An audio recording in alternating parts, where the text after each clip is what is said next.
vincular els sagraments amb la vida, saber trobar sentit als nostres gestos, aquest gest que farem ara d'aquí un moment de partir el pa. Si el partim és perquè el volem compartir, si no, no el partiríem. Sentíem encara la veu del Senyor en la profecia d'Ezequiel, una lectura preciosa.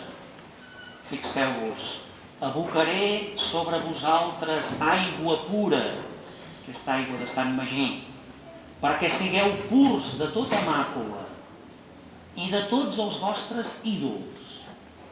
Us donaré un cor nou i posaré un esperit nou dins vostre.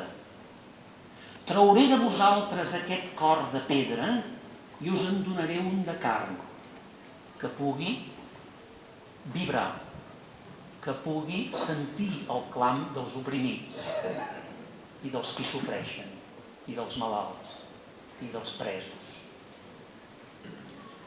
Posaré dins vostre el meu esperit i faré que seguiu els meus decrets, que compliu i observeu les meves decisions. Habitareu el país que vaig donar als vostres pares, vosaltres sereu el meu poble i jo seré el vostre Déu. És magnífic, és impressionant aquest text, és extraordinari, és un text únic. L'aigua de la vida, que tan bé expressa la vostra festa de Sant Magí, ens purifica per dins, ens neteja d'elements espuris, com ara presumpcions o vanitats infundades. També ens neteja i ens evita amalgames o còctels d'elements religiosos que no lliguen, i de falsos ídols, com per exemple el diner gastat en finalitats erràtiques, com ara l'armament. Ens cal, doncs, un cor nou per a un món nou. Si volem un món nou, hem de començar per dintre, cada un de nosaltres.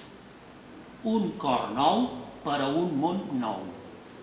Un cor que bategui el ritme de la vida més autèntica, el ritme d'una vida més plena.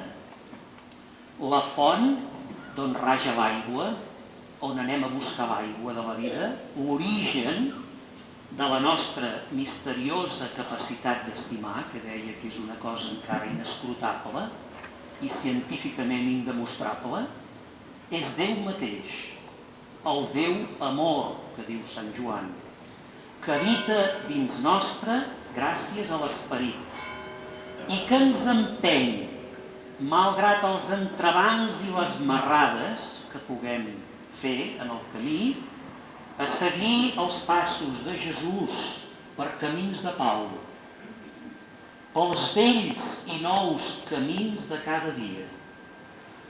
De manera que, senzills i humils, però constants, nosaltres procurarem seguir els passos del nostre Déu, o de Déu nostre, perquè som el seu poble.